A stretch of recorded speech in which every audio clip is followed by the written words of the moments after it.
नमस्कार दोस्तों, स्वागत है आपका हमारे चैनल बिहारी नॉनस्टॉप न्यूज में। तो चलिए बिहार की 10 प्रमुख बड़ी खबरों को जानते हैं। तो खबरों की ओर आगे बढ़ने से पहले एक नजर सुर्खियों पर। बिहार में बंद हो रहे हैं स्कूल, 23 मई से 24 जून तक छुट्टियों का ऐलान। अब किडनी की पथरी निकालने में न चीरा लगेगा और न टाके। पटना के IJIMS में शुरू हुई नई तकनीक से सर्जरी। बिहार में अमिताभ बच्चन समेत 4 फिल्म अभिनेता पर केस दर्ज, 27 को होगी सुनवाई। जाने क्या है मामला। मुजफ्फरपुर के बाढ़ प्रभावित इलाके में अब नहीं होगी परेशानी, बोट एम्बुलेंस से होगा इलाज। वायरल बॉय सोनू का बेटा के निजी स्कूल में होगा एडमिशन, सोनू सूद ने की स्कूल प्रबंधन से बात। बिहार में शिविर लगाकर पंचायत प्रतिनिधियों को मिलेगा शस्त्र लाइसेंस, जाने सरकार ने क्यों समझा जरूरी। बिहार में 2 दर्जन CO व 50 से अधिक लापरवाह कर्मियों को दंड देने की तैयारी, जाने किन्हें किया गया चिन्हित।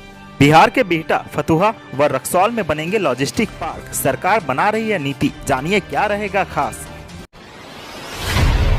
बिहार के स्कूलों में गर्मी की छुट्टियों का ऐलान कर दिया गया है। 23 मई से 14 जून तक सभी निजी और सरकारी स्कूल बंद रहेंगे, जो कि 22 मई को रविवार की छुट्टी रहेगी। इसीलिए बच्चों को 21 मई तक ही स्कूल जाना है। इससे पहले भी राज्य में पड़ रही भीषण गर्मी को देखते हुए जिला प्रशासन ने स्कूल का समय घटा दिया था। इससे बच्चों को राज्य में पड़ रही भीषण गर्मी के बीच स्कूल नहीं जाना पड़ेगा। हालांकि बिहार के निजी स्कूल फिलहाल छुट्टियों के हक में नहीं है। उनका कहना है कि कोरोना की वजह से स्कूल काफी लंबे समय तक बंद रहा है, जिससे सिलेबस पूरा नहीं हो पाया है। ऐसे में सिलेबस पूरा होने के बाद ही छुट्टी दी जाए तो बेहतर होगा। शहर के IJIMS अस्पताल में किडनी के पथरी का ऑपरेशन कराने वाले मरीजों के लिए राहत भरी खबर है। यहां के यूरोलॉजी विभाग में किडनी की पथरी निकालने के लिए अब ऑपरेशन करते समय न चीरा लगेगा और न ही टाका लगाया जाएगा, क्योंकि एक नई तकनीक से सर्जरी की जाएगी। विभाग में मरीजों की रेट्रोग्रेड इंट्रारीनल सर्जरी शुरू हो गई है। इसके तहत मरीज की किडनी में जमा पथरी का उपचार अब बिना चीरा व टाके के दूरबीन से होगा। गुरुवार को कोलकाता से आए डॉक्टर गोपाल कृष्णा ने इस तकनीक की शुरुआत की और 4 मरीजों का ऑपरेशन भी किया। साथ ही संस्थान की ओर से लाइव सर्जरी का आयोजन किया गया, जिसमें पटना सहित पूरे बिहार के यूरोलॉजिस्ट डॉक्टरों को ट्रेनिंग दी गई। इस तकनीक का उद्घाटन गुरुवार को किया गया।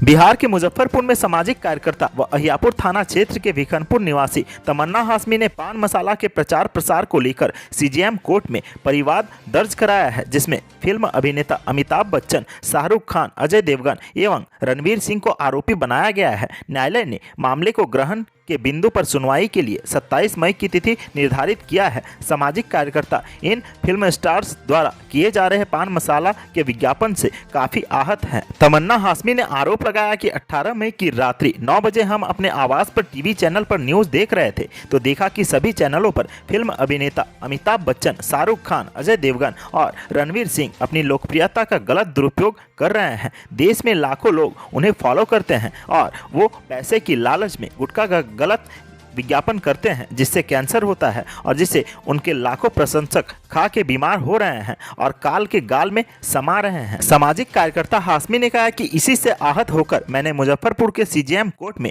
IPC की धारा 467, 468, 420, 120B, 311 के तहत मुकदमा दर्ज कराया है, जिसे माननीय न्यायालय ने स्वीकार किया है और इस मामले पर सुनवाई की तारीख 27 मई 2022 को रखी गई है। मुजफ्फरपुर जिले में संभावित बाढ़ के खतरे को देखते हुए आपदा विभाग व जिला स्वास्थ्य समिति तैयारियों में जुट चुकी है। बाढ़ प्रभावित इलाकों में राहत शिविरों के साथ साथ राशन, दवाओं व अन्य सामग्रियों की उपलब्धता के लिए प्लान तैयार कर लिया गया है। इस क्रम में स्वास्थ्य विभाग को प्रभावित इलाकों में नौका अस्पताल संचालित करने का भी निर्देश दिया गया है। बाढ़ के दौरान लोगों को इलाज के लिए अस्पताल या शिविर में आने के लिए अब जद्दोजहद नहीं करनी पड़ेगी। विभागीय निर्देश के तहत गर्भवती महिलाओं के प्रसव के लिए नौका अस्पताल में मैटरनिटी हट, डिलीवरी किट की भी व्यवस्था रहेगी। जहां जरूरत होगी वहीं मैटरनिटी हट लगाकर प्रशिक्षित महिला नर्स अथवा डॉक्टर महिलाओं की डिलीवरी कराएंगी। जरूरत पड़ने पर नौका एम्बुलेंस की सुविधा बाढ़ के दौरान उन स्थानों पर ली जाएगी जहां भोजन, पानी से कहीं ज्यादा इलाज और दवाओं की समस्या उत्पन्न होती है। शुद्ध पेयजल के अभाव से डायरिया, जलजनित बीमारी के अलावा महामारी, सांप बिच्छुओं के काटने से बाढ़ से घिरे लोग काल कलवित होते हैं।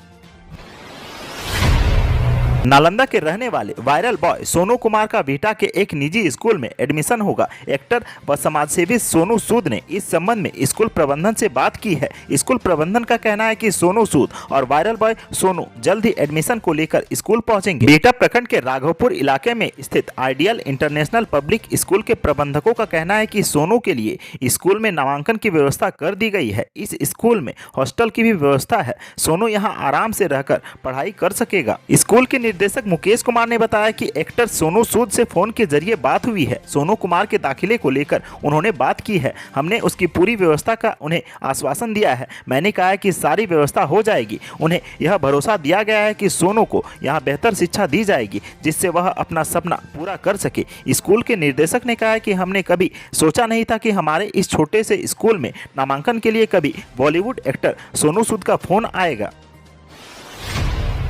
बिहार में निर्वाचित पंचायती राज प्रतिनिधियों की सुरक्षा सुनिश्चित करने के लिए पहल आरंभ कर दिया गया है।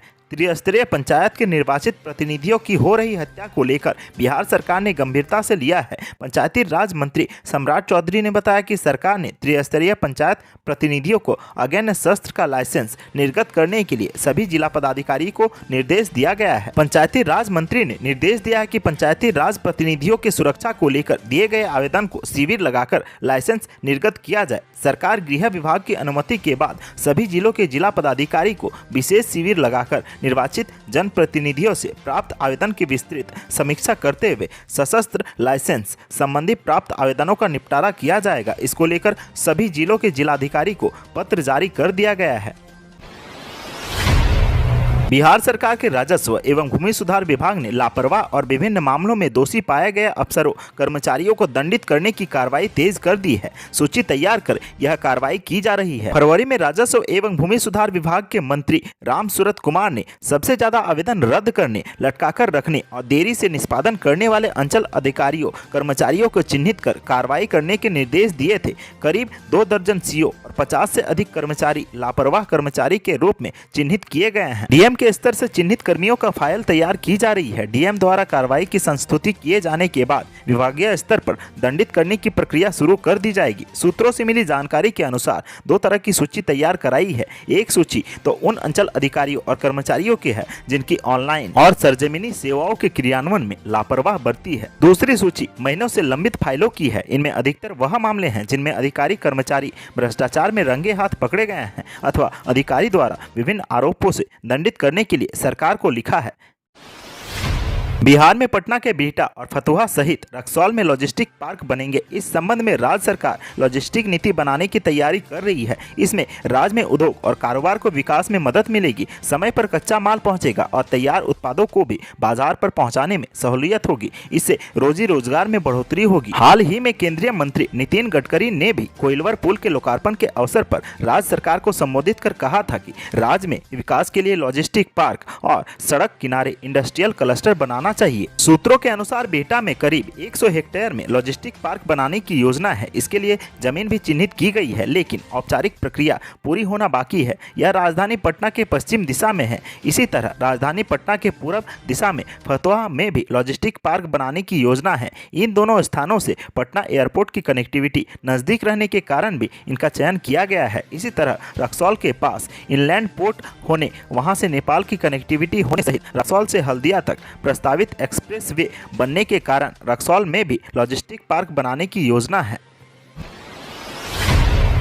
बिहार में बड़े पैमाने पर सरकार राशन कार्ड बंद करने जा रही है। इसका सबसे ज्यादा असर वैसे लोगों पर पड़ेगी जो किसी सरकारी कार्यालय में नौकरी करते हैं। साथ ही संविदा कर्मी भी इस आदेश की जद में आने वाले हैं। सरकार ने निर्देश दिया है कि राष्ट्रीय खाद्य सुरक्षा अधिनियम के दायरे में शामिल वैसे अपात्रों का राशन रद्द किया जाता है जो नियम के मुताबिक से पात्रता नहीं रखते हैं। इसीलिए राष्ट्रीय खाद्य सुरक्षा अधिनियम के तहत यह संशोधन भी किया गया है। ऐसे लोगों के राशन कार्ड रद्द करने या उससे नाम हटाने के लिए 31 मई तक पूरे राज्य में विशेष अभियान चलाने को कहा गया है। खाद्य सचिव विनय कुमार की ओर से इस संबंध में सभी जिलाधिकारियों को निर्देश जारी किया गया है। बता दें कि विनय कुमार ने मंगलवार को बताया कि राज्य के शहरी क्षेत्र के अतिरिक्त ग्रामीण क्षेत्र के 4 पहिया वाहन प्रयुक्त करने वाले परिवार, सरकारी नौकरी करने वाले परिवार, आयकर अदा करने वाले, एक सिंचाई वाले उपकरण के साथ 2.5 एकड़ सिंचित भूमि, 5 एकड़ सिंचित भूमि व्यवसायिक कर अदा करने वाले व अन्य साधन संपन्न परिवार को अपना राशन कार्ड वापस करने का निर्देश दिया गया है। आज में बढ़ती महंगाई के बीच अब आम लोगों को पानी पीने तक आफत आ गई है। प्रॉपर्टी टैक्स के साथ हर हाउस होल्डर को 480 रुपये से लेकर 1800 रुपये तक सालाना शुल्क देना पड़ेगा। बुधवार से प्रॉपर्टी टैक्स के साथ पानी टैक्स की वसूली की जाएगी। हालांकि अभी जहां पानी का कनेक्शन नहीं पहुंच पाया है वहां अब राहत मिलेगी। पानी शुल्क के लिए विभाग ने घरेलू व्यवसाय, सरकारी कार्यालय और उद्योग के लिए अन्य टैक्स निर्धारित किया है। व्यावसायिक लोगों से मीटर के माध्यम से पानी शुल्क की वसूली की जाएगी। वहीं हाउस होल्डर के लिए टैक्स का निर्धारण कर लिया गया है। मंगलवार को नगर विकास और आवास विभाग ने मुजफ्फरपुर के नगर आयुक्त के साथ सुबह समेत निगम प्रशासन को पत्र जारी करते हुए पानी का शुल्क वसूलने का निर्देश दिया है। पानी शुल्क नहीं लेने पर सरकार काफी नाराज है। चुनावी आहट के बीच पहले ट्रेड लाइसेंस, फिर यूजर चार्जर्स, अब तीसरा पानी शुल्क वसूलने की खबर से पार्षदों की परेशानी बढ़ गई है। आज की सुर्खियों में बस इतना ही। बिहार से जुड़ी खबरों के लिए सब्सक्राइब करें हमारे चैनल को और साथ ही साथ फेसबुक और इंस्टाग्राम में हमें फॉलो करना ना भूलें। धन्यवाद।